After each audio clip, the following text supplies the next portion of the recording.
जहां से उठती है सच्ची खबर, वहीं से शुरू होता है छत्तीसगढ़ नाउ। नमस्कार, मैं ज्योति और आप देख रहे हैं छत्तीसगढ़ नाउ डिजिटल। जसपुर से बड़ी खबर। जल संरक्षण के क्षेत्र में अंतर्राष्ट्रीय पहचान रखने वाले राजेंद्र सिंह, जिन्हें देश भर में भारत का जल पुरुष कहा जाता है, जसपुर में 26 और 27 फरवरी को आयोजित अंतर्राष्ट्रीय सेमिनार में जल पुरुष राजेंद्र सिंह ने शिरकत की। सेमिनार का विषय रहा जैव विविधता, पर्यावरण संरक्षण और पारंपरिक ज्ञान के समन्वय से सतत भविष्य।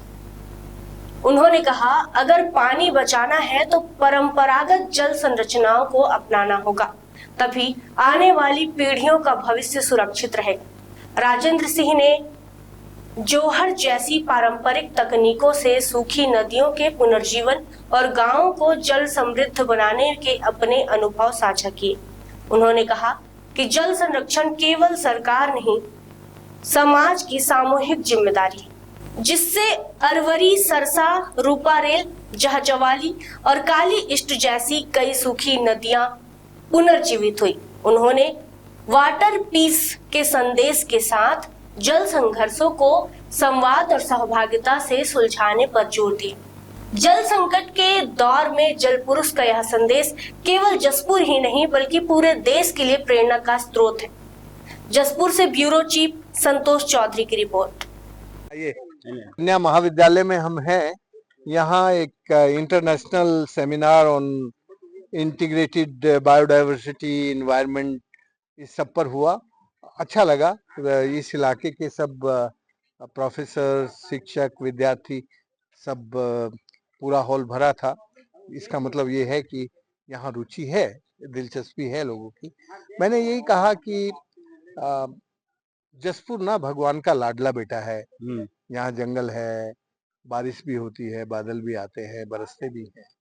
तो यहाँ के पानी को हम कैसे, जो यहाँ का लोक ज्ञान है, जो यहाँ की देशज जल संरक्षण की व्यवस्था है, उसको समझकर ये जो मॉडर्न इंजीनियरिंग है उसके साथ इंटीग्रेट करेंगे तो आपका जसपुर कभी बेपानी नहीं होगा। नहीं तो जसपुर की नदी मर रही है, सूख रही है, उसके उद्गम पर ही कंस्ट्रक्शन शुरू हो गए हैं। जब भी किसी देश की नदियां मरती और सूखती हैं तो वहाँ की सिविलाइजेशन और कल्चर, उस पर संकट आता है। इसलिए हमें नदियों को जीवित रखने का काम यहाँ के ज्ञान से करना पड़ेगा। मैं इस कॉलेज को बधाई देना चाहता हूँ कि इन्होंने जो इसका विषय रखा है वो बहुत अच्छा है। उसमें इंडिजिनस नॉलेज सिस्टम और जो हमारा ज्ञान तंत्र है उससे हम आधुनिक शिक्षा को कैसे जोड़कर ये जो क्लाइमेट क्राइसिस है इसके सॉल्यूशन ढूंढ सकते हैं। इसके बिना संभव नहीं है। India community driven decentralised water management जब तक था इंडिया में, तब तक इंडिया पानीदार था।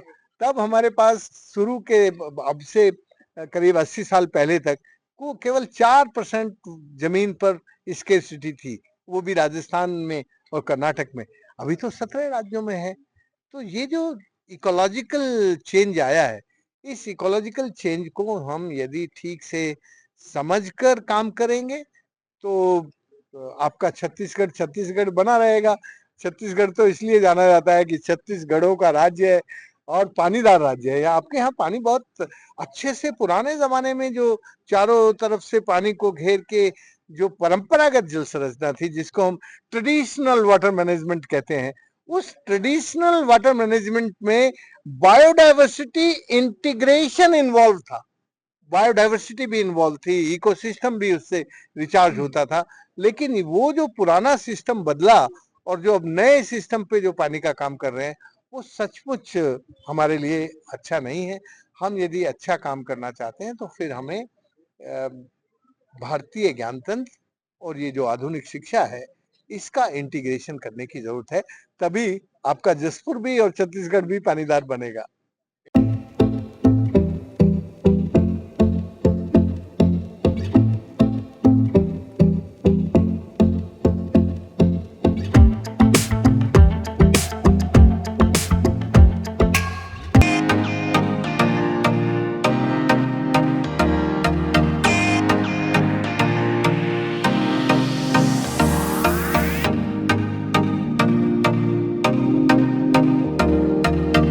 रायगढ़ में स्थित उत्तम इंटरनेशनल स्कूल 26 वर्षों के अनुभव के साथ एक अग्रणी शैक्षणिक संस्थान। सर्व सुविधा युक्त वातावरण के साथ स्मार्ट क्लासरूम और उच्च स्तरीय विज्ञान और कंप्यूटर लैब, साथ ही abacus class, phonics, OMR, CBT based परीक्षा पद्धति भी।